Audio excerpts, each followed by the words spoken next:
That afternoon, the sky was unusually gloomy. I brought over a pot of stew like I did every Sunday. The back door was unlocked, and the ceiling fan still hummed steadily from the living room. But no one answered when I called. I was about to head straight to the kitchen like always. But then I froze. Behind the half-closed door, I heard something no mother is ever truly ready to hear. Camila, my daughter-in-law, was speaking in a hushed but clear voice. Just say it's for medical bills or a leaking roof.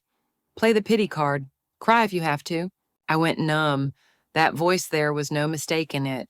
And then came Stephanie's, my daughter's, yeah, as long as she signs before the 15th. If the IRS finds out, we're screwed. I stood frozen outside the door, still holding the pot of stew, the dish she used to text me to make every birthday. This house once felt like a home. Now it didn't. I didn't knock. I didn't walk in. I turned away, said nothing. Each step backward felt like pulling myself out of a dream that had already shattered. The back gate was still slightly ajar.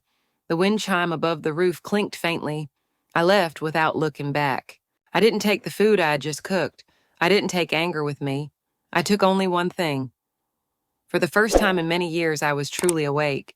On the drive home, I didn't turn on the radio. I didn't cry. I just sat in silence. There was too much to reconsider, starting with the things I thought had long been settled. I met my husband Edward when I was a nursing intern at a small hospital. He worked in medication delivery, tall-skinned, tan from biking daily, always with a gentle smile. We got married after 2 years of dating. A simple wedding, homemade cake dress, borrowed from my sister, but back then it felt like everything I needed. Stephanie was born the following fall. Edward once said, "Her name sounds like a smile," and it fit. She was always cheerful, chirping around the house. I always believed I had done everything right, working night shifts so she wouldn't have to take student loans, saving up to buy her first car. It wasn't new, but it was clean and safe. I never kept anything for myself. I just wanted her to have enough no thanks needed. Edward died from a stroke. I thought I couldn't go on. But my daughter and grandchild needed me. I had to keep going. Camila first came to our house during Christmas. She was polite, quiet. Called me Diane, not Mom. I didn't blame her. Maybe things are just different now. I told myself as long as they're happy, that's enough. I repeated that to myself over and over. Every Sunday I brought food to my daughter's house, stew, apple pie, or salad. I didn't want to be a burden just to be present. That kitchen was where I first heard my grandchild speak. I fixed their plumbing once when they couldn't afford a plumber. I once rushed Camilla to the hospital with a sliced finger. I thought I was part of the family.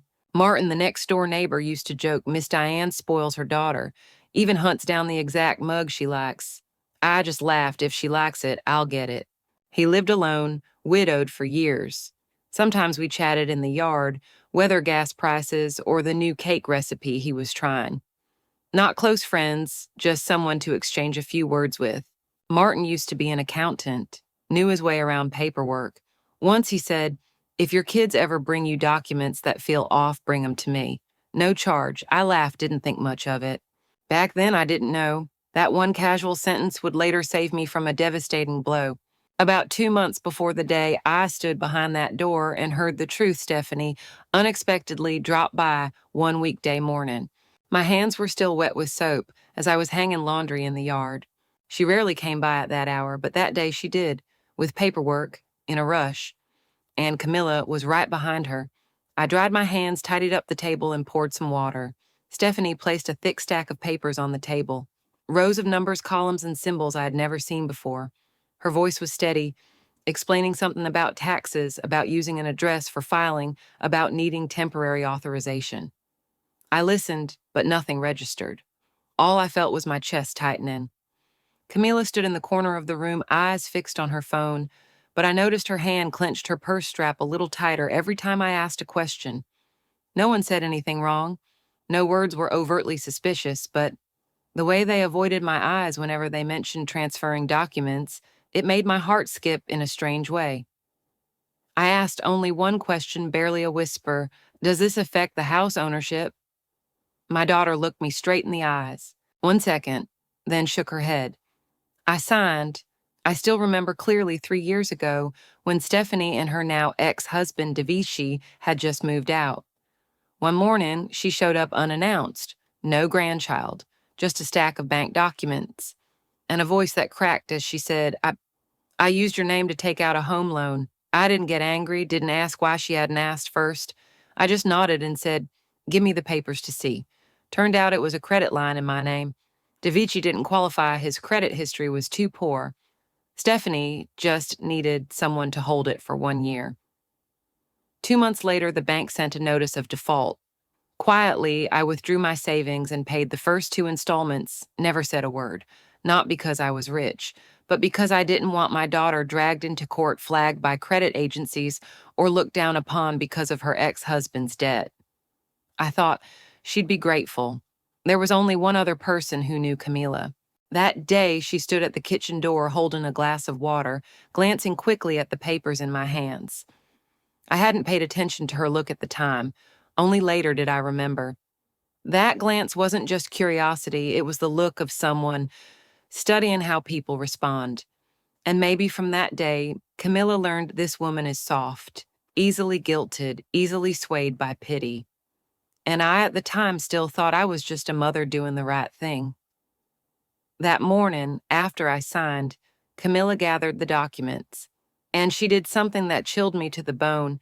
She carefully packed all the papers into her leather bag, didn't leave me a single copy, didn't look at me, didn't say thank you.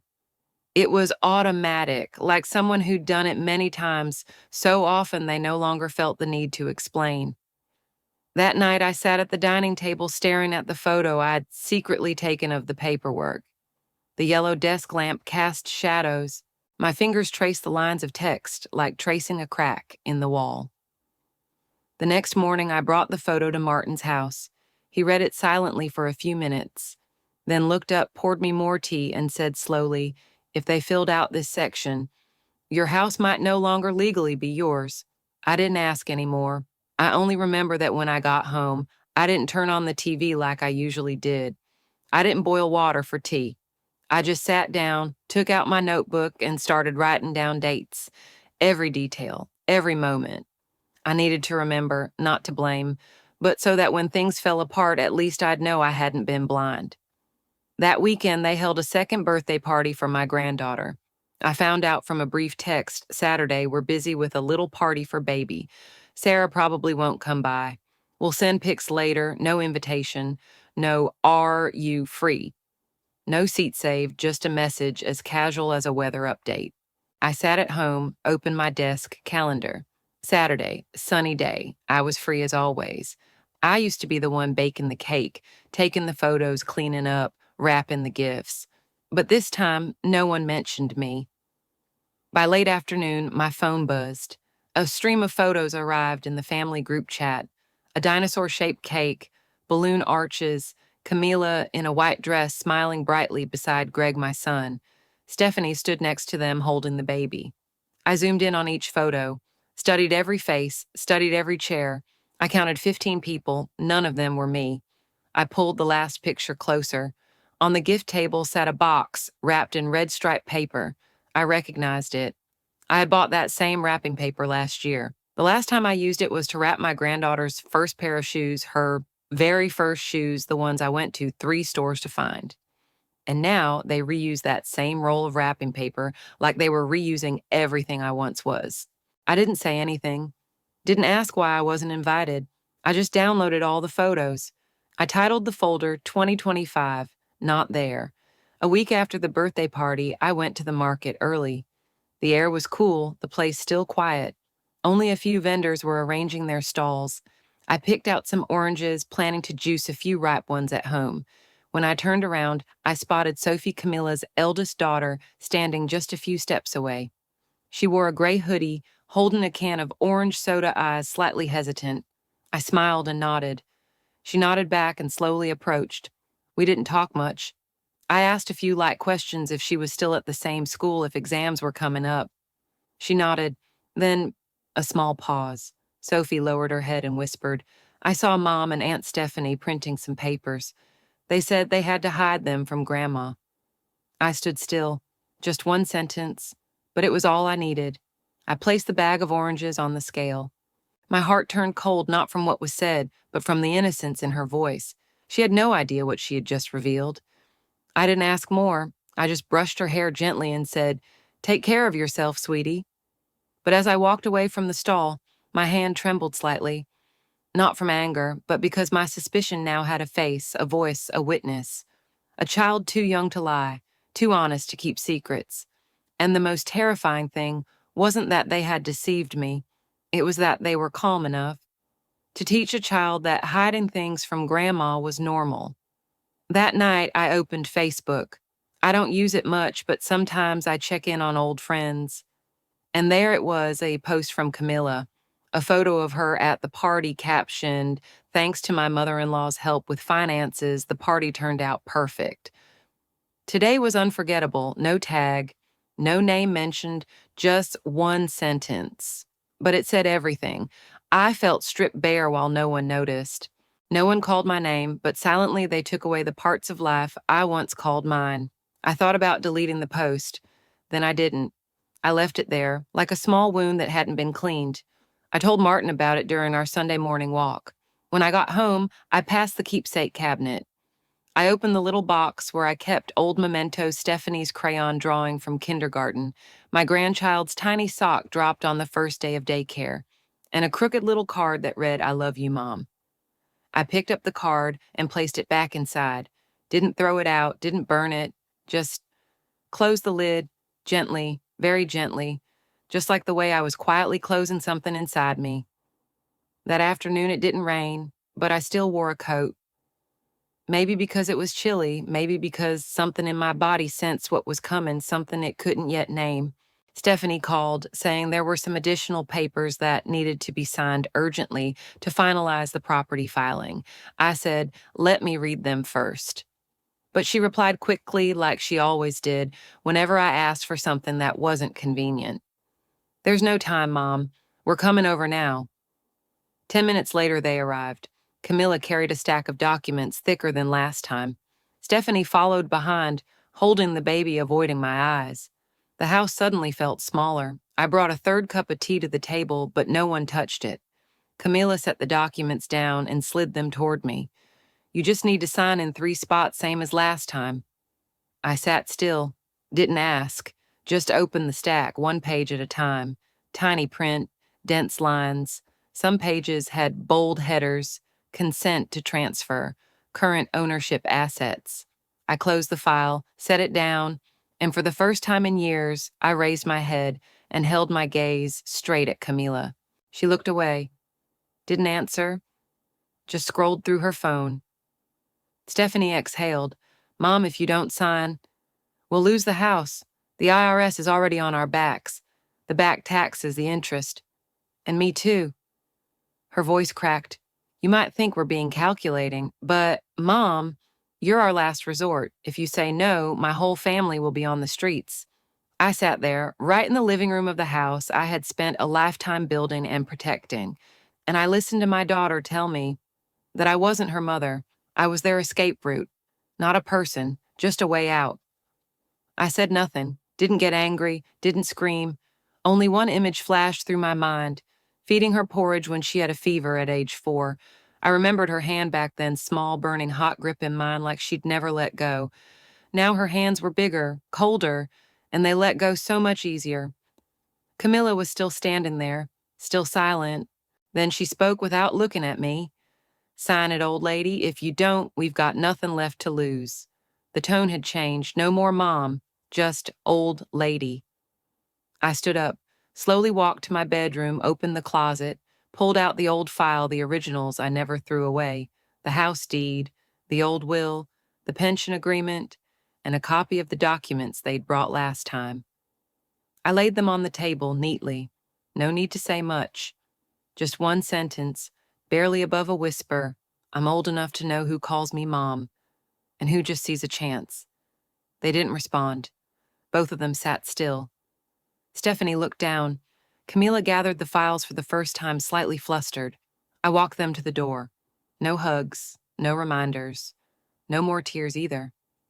As I closed the door, I noticed the late afternoon sun slipping through the blinds, soft, warm, and I exhaled long and slow, as if I had finally put down something heavier than my own age. The next morning, I knocked on Martin's door. No small talk. I handed him the documents. Every page from yesterday I'd scanned and saved to my hard drive. Martin didn't ask if I was okay. He simply nodded and said, "I know someone you need to meet right now." That afternoon, Martin drove me to the office of a woman named Sandra Walker, a lawyer who specialized in cases involving elder financial abuse. She was petite, soft-spoken, but her eyes were incredibly sharp. I placed the file on her desk, along with the copies I had saved. There was also a recording from that very afternoon before. Camilla's voice, Stephanie's voice, clear like they were sitting right there in the room. After listening, Sandra simply said, "You're not weak. You just trusted too much. But now it's time to let the law do the talking." I signed over legal power of attorney to Sandra that very afternoon. No hesitation. I had lived my whole life guided by instinct. But for the first time, I knew I needed to choose reason over the instincts of a mother. About a week later, I got a call near noon. Sandra's voice was still quiet but firm. "I need to see you this afternoon. It's something that cannot wait." I brought the original documents as usual, but this time Sandra already had her laptop open. On the screen was a scanned deposit contract to sell my house, signed by Stephanie Dawson and Camilla Wills. The sale price, nearly 30% below market value. I didn't need to ask, I understood immediately. They never planned to keep the house. They planned to sell it for cash and split it between themselves. Sandra pointed to the last section in the contract. "This deal hasn't gone through yet because it's missing one signature. Yours." I don't remember how long I sat there, but when I finally stood up, my legs felt like ice, as if I had just walked out of a dark basement with no lights. That evening, Sandra sent an emergency notice to suspend the transaction and immediately filed a petition with the court to temporarily reclaim the asset.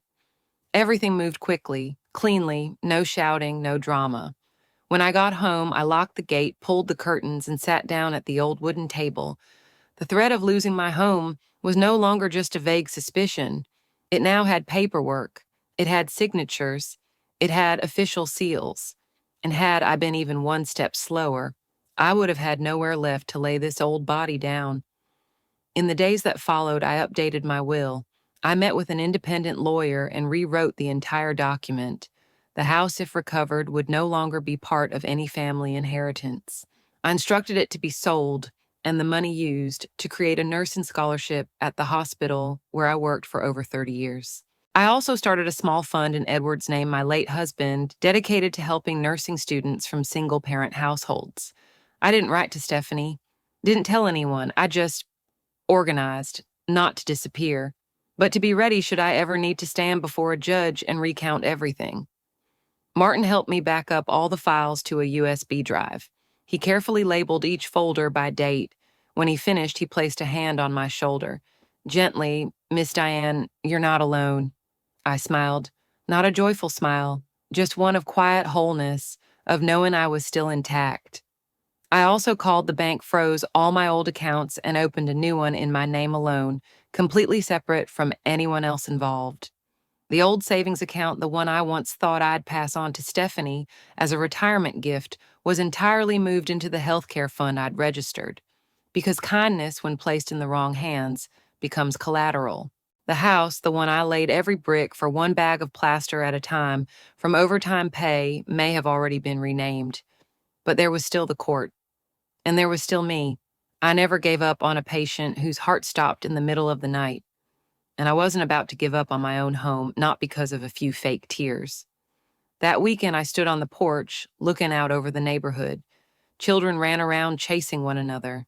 The neighbor boy's back wobbled and nearly tipped over. I rushed to steady it.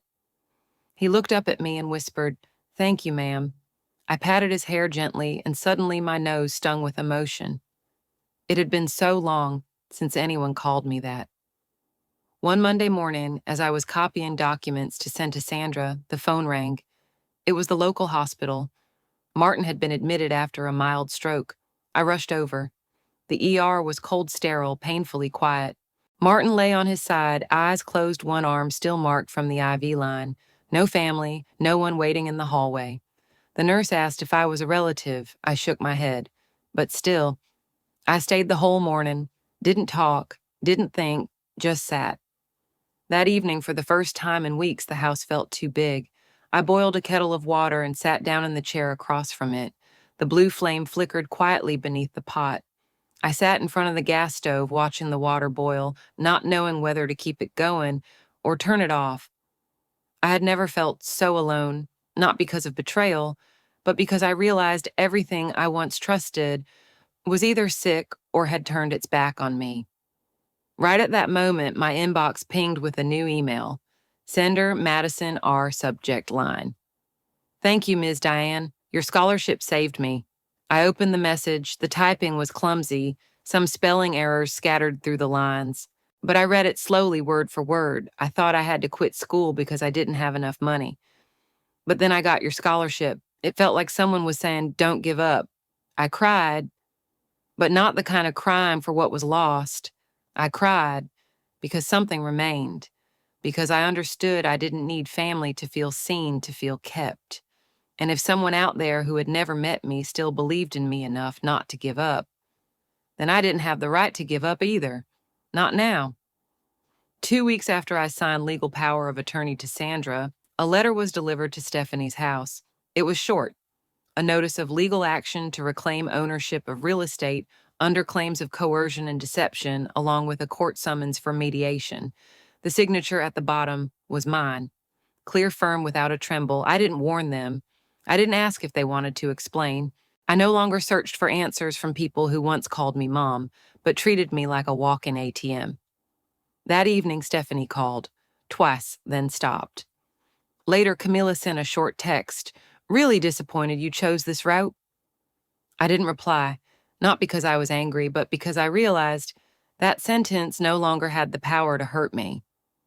On the day of mediation, I walked into the hearing room wearing a crisp white blouse and gray slacks, tidy and composed like the days when I was still working. Sandra came fully prepared, the first signed document, the audio recording from the day I overheard their plan, screenshots of Camila's public Facebook post bragging about getting financial help from mother-in-law, and even the chat message Camilla accidentally sent to the wrong recipient, which read, "She's old now, she doesn't know what she's signing. This is our last shot to get out." The hearing was held in a small courtroom, white lights overhead, cold wooden benches, no cameras, no noise. But I had never felt such thick tension in the air. Sandra laid everything out, the documents, the recording, the post, the text. I sat there, back straight, hands resting gently on my lap, like someone witnessing the trial of her own life. Then came the moment Sandra called a witness I had never met before.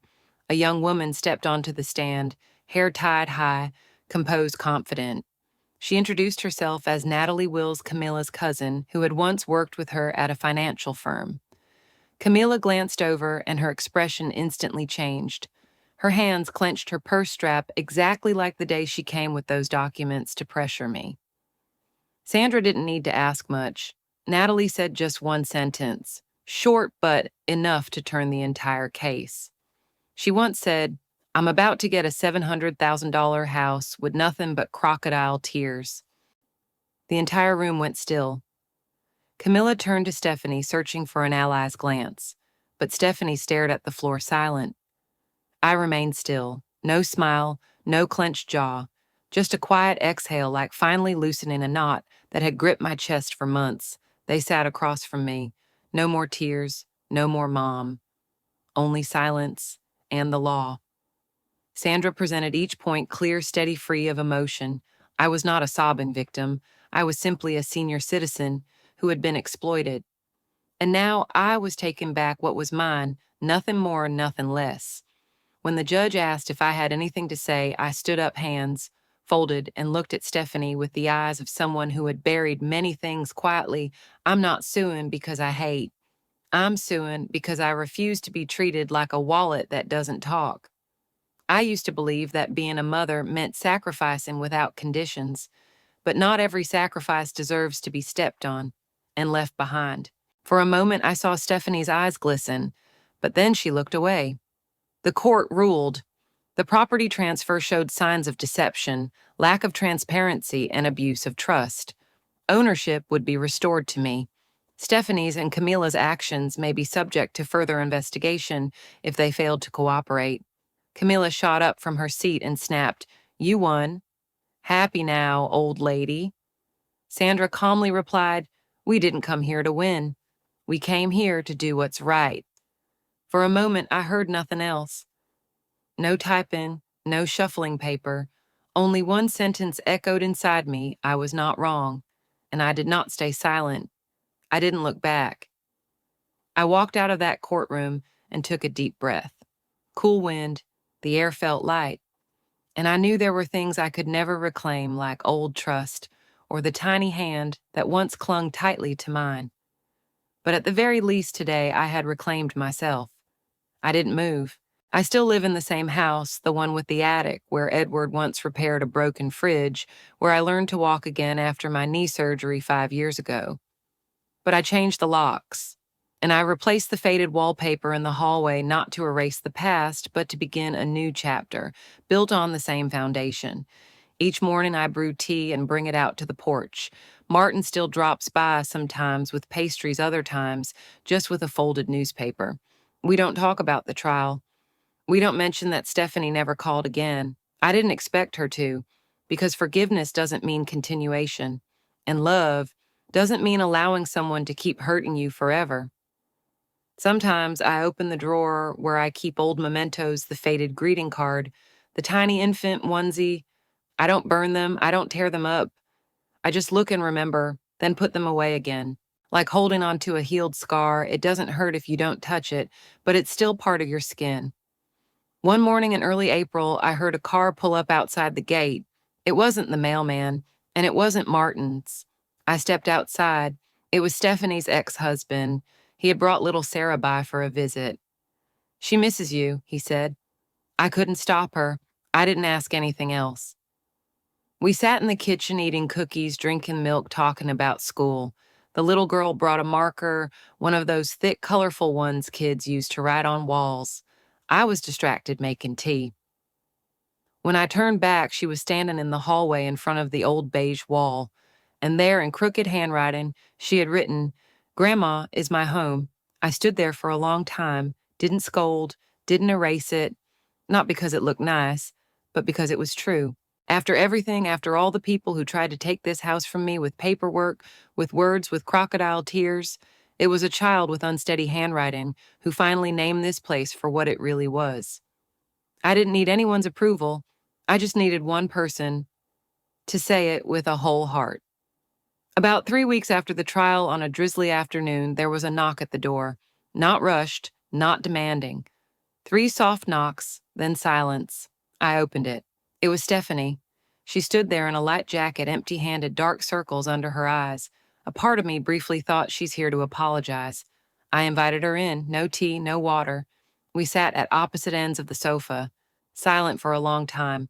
Then she spoke quietly. "Slowly you won, Mom. I won't fight it anymore. But would you consider naming the scholarship fund after me as a way to reconcile?"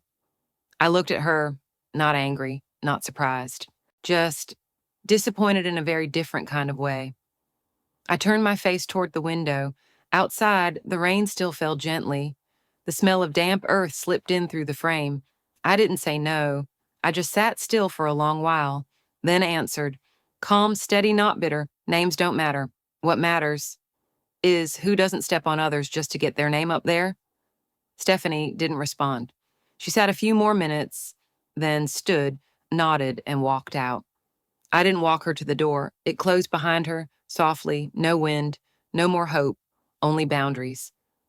The next morning, I received a handwritten letter from a nursing student in another state. She was one of the first recipients of the scholarship bearing my name, the small fund I'd created from the money I once intended to leave for my daughter. In the letter, she wrote, "I once thought I had to drop out because I couldn't afford tuition. Then I received news about your scholarship. It felt like someone was telling me, don't give up. Thank you, even though we've never met." I folded the letter, and strangely, my heart felt lighter. I used to believe the purpose of my life was to be a good mother. But now I understand sometimes we're not born to hold on to one person, but to pass something on. Kindness, boundaries, love with a spine.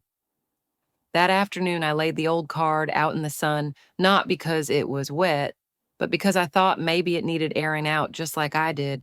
I still keep my phone notifications on, still check the mailbox each morning, not because I'm waiting, but because I don't want to become someone who shuts every door. But I also won't leave them open forever for those who chose to walk out and never look back. At that hearing, I didn't look at Stephanie much, but I noticed from the moment Camilla was exposed by the surprise witness, Stephanie never once stood up for her. Not a word, not even a glance. Just lowered her head, gripping the hem of her dress, silent through the entire hearing. I didn't understand. Didn't know if it was guilt, shame, or simply denial. I thought I'd never know. Until I received a strange email sent from an anonymous address. No name, no signature. The message was short, but it made me sit still for a long time. You can hate me, Mom, but I was just pulled along. I was wrong to stay silent, but I never wanted to sell the house. I was just afraid Camilla would leave Greg, and I'd have to raise the baby alone. Just a few lines, but it pierced deeper than any excuse she had ever given. I read it over and over, didn't reply. I didn't know for sure if Stephanie had written it, but I knew one thing: she wasn't strong enough to protect her mother, and not brave enough to walk away from the one who had hurt me. Some children aren't cruel, they're just weak. Too weak to speak up. Too weak to survive without silence. I didn't forgive her in that moment, but I started to understand, and from there I stopped hoping Stephanie would ever return to who she used to be. One afternoon, I received another strange email, sent again from an anonymous address, no name, no signature. The content was short, but it made me sit in silence even longer. You can hate me, Mom, but I was just pulled along. I was wrong to stay silent, but I never wanted to sell the house.